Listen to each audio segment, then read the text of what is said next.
Welcome to Plazko.com Design Studios. I'm Bonnie Clewans, and this morning I'm going to show you how to do a holiday chain and charm necklace using chain and charms, clasp, split rings, wire, pretty much everything you need from Plazko.com. First thing we're going to do is set up our supplies. This morning we will be working with split rings, half hard 24 gauge sterling silver wire, sterling silver lobster claw, figure 8 chain, and curb chain. We will also be using our charms from Plazko.com. For our tools, we will be using a round nose pliers, a cutter, a crimping tool, and if we need it to help with some alignment, we will be using our flat nose pliers. Let's get started. When I do any project, I always start in the middle. That makes it easy to see how I'm doing. If there's something I don't like, I can always change it. I'm going to make my first link using my half hard wire and my round nose tool. Making a link, we start with our tool and our hand. I am working with my hand, and this is my non-dominant hand. I am right-handed, and my dominant hand is holding my pliers. I position the wire about 1/3 of the nose up the pliers. It's important to work with a thin pliers since we want to have a delicate loop, but we don't want one that's so large that it's unsightly, or one that's so small that the loops get hung up on each other and we don't have a fluid product. Using my non-dominant hand, I hold the wire under the pliers. I have approximately 1 inch sticking up from the top. I bend my wrist away from me, holding the wire in my non-dominant hand, and now I have a right angle. I pull the wire over the top nose of the pliers to me. It creates a U shape. Very gently, I hold on to my wire. I release the tension of the tool, but I do not take it out of the wire. I release it and swing it up so that my tool is parallel to my work surface.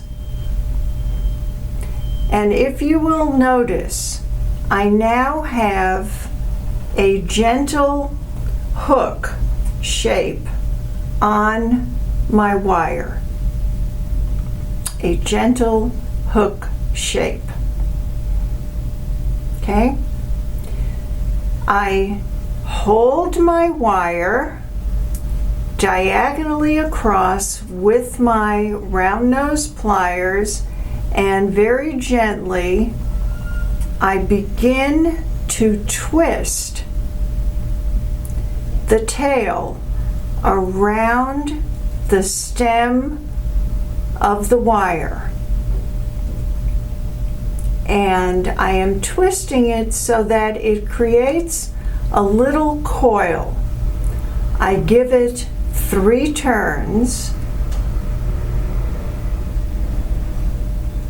and now I have made my first loop.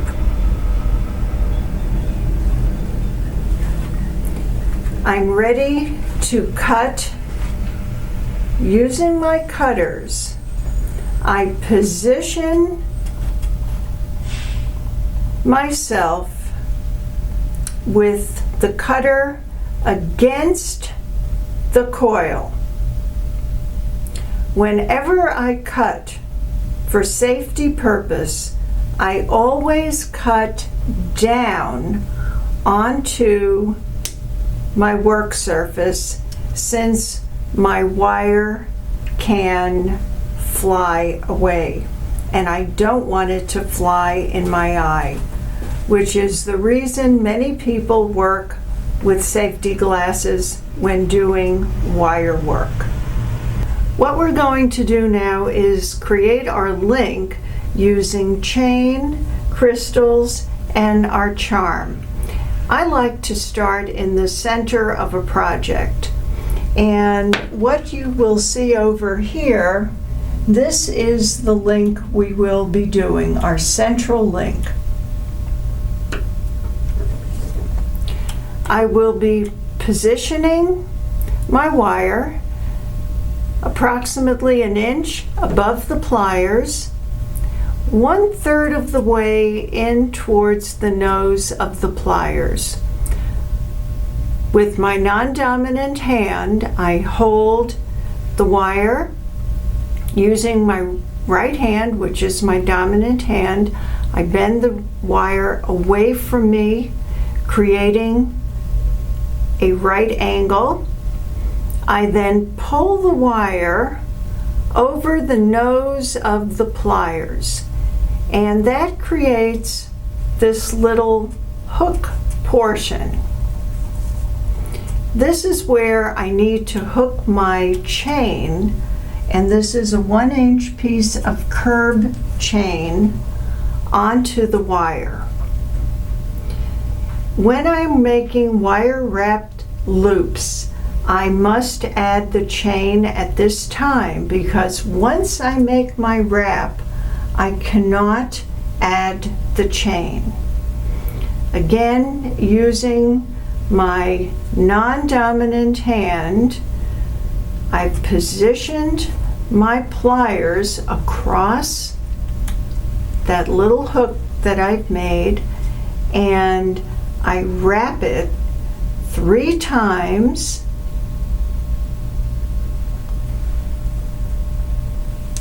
creating a coil. I have a little excess, picking up my cutters, putting it flush against the chain, turning down onto the table, since the wire has a tendency to fly, cutting very carefully so that my wire fragment winds up on my work surface. I have a little piece sticking out, and I'll show you how to tuck that in once we finish with our link. Now I will be adding a 6mm bicone, a 6mm rondelle, my charm, the rondelle, and my bicone. Now I'm ready to do my second loop and add my chain. I position my round nose pliers about 1/3 of the way up, same place that I did before, so that the loops will be equal. And I leave a little bit of space above my crystal. I want to make sure that it's pretty much equal to the place on the tool where I positioned my wire, and I need that space there so that I can add that little wire wrap and coil. Holding on to my beads with my non-dominant hand, using my pliers, I bend my wrist away, creating a right angle. I pull the wire over the top nose of the pliers towards me. Now I'm ready to add my chain. I add my chain and positioning my pliers diagonally across my wire and that little hook that I've created, I take my wire in my non-dominant hand and wrap it under the nose of the pliers, making sure I don't catch my chain, and I wrap it around 3 times. I remove the pliers, and now I have to cut, and remember, using my cutter, flush side against the wire. I get in really close, turning down to my work surface so my extra piece of wire doesn't fly into my eye, and I've now completed my first link and the chain is attached. Now earlier I mentioned that there's a little bit of wire that kind of sticks out, which can be sharp and catch on clothing. This is where I take my crimp tool. Using the first round on that crimp, I position it just where that little stem is sticking out, and very gently I rotate my link, and what that does is it compresses it and it's tucked in and I have a smooth finish. I repeat the same process on the other side, again using the first little indentation on my pliers, and this is a crimp tool, and very gently rotate it around so that I have a smooth finish on both sides. Now I'm ready to continue the process, adding additional links, additional chain, and charms. Now we've created a total of 3 links with charms, and it's really important when you're doing your links that you make sure that you have your charms facing the same way, because otherwise you'll just have to cut everything apart and start all over again.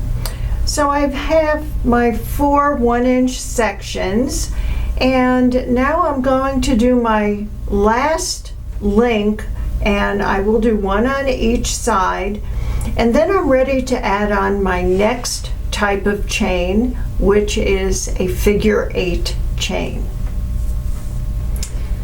Creating my last link,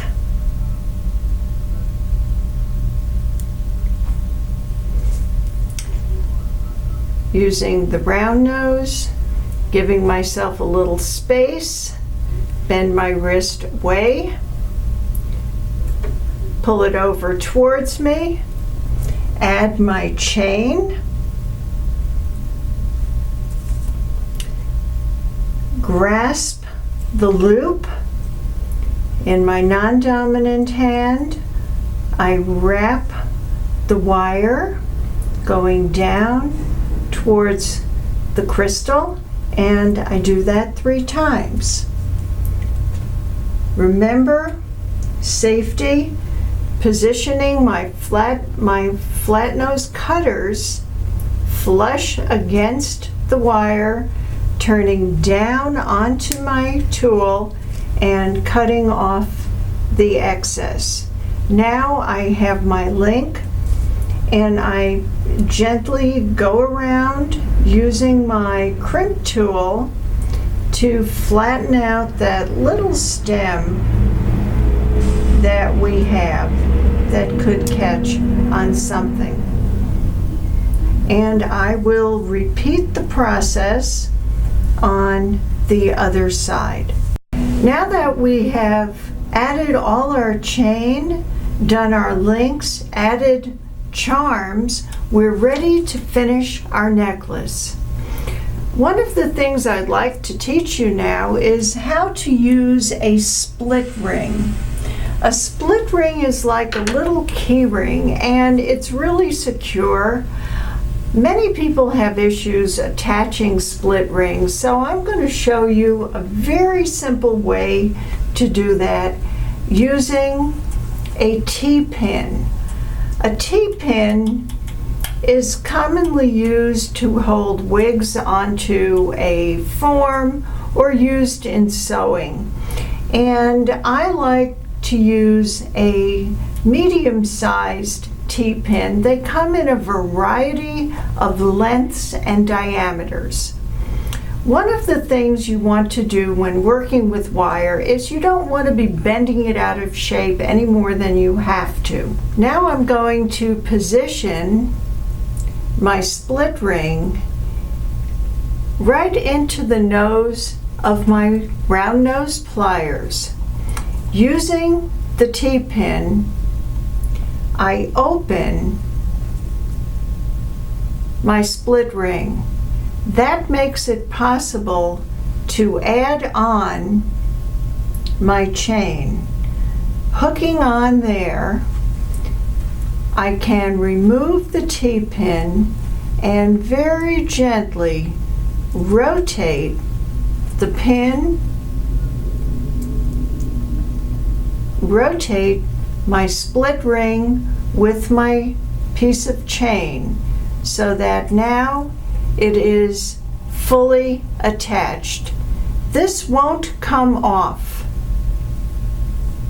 I will repeat the process on the other side.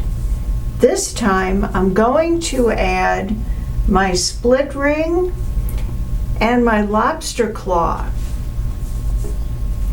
positioning my split ring so that the top is the open part, picking up my T-pin, opening that split ring, placing the lobster claw on there, and now placing my chain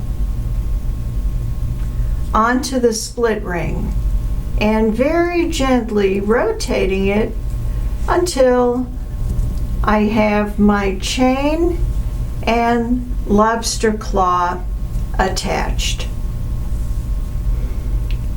It's important to remember that your clasp and its attachment is really critical to the stability of your necklace or any project that you're doing. This is the reason I really like to use split rings. Now, the next thing that I'd like to show you in finishing a necklace is what I call the counterbalance. Many times you have a friend who has short hair, and my philosophy is the back of the necklace should look as nice as the front. What I'm going to do is create a small link using two 4mm crystals and a rondelle.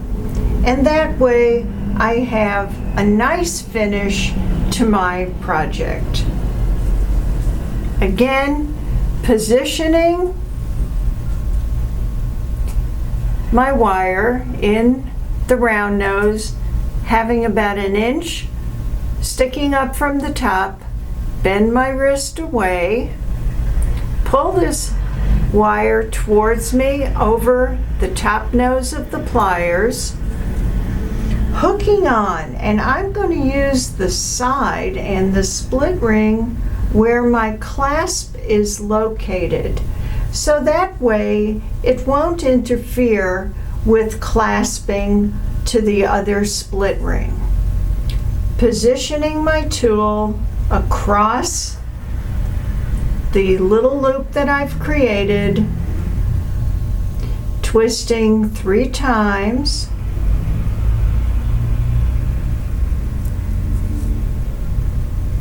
Picking up my cutter, again, get it flush as I can, cutting down into the work surface, adding my crystals,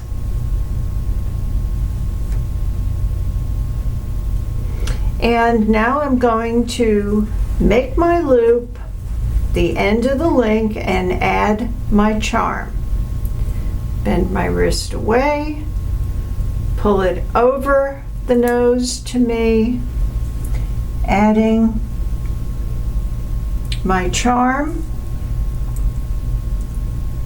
positioning the round nose diagonally across that loop, and carefully doing my 3 wraps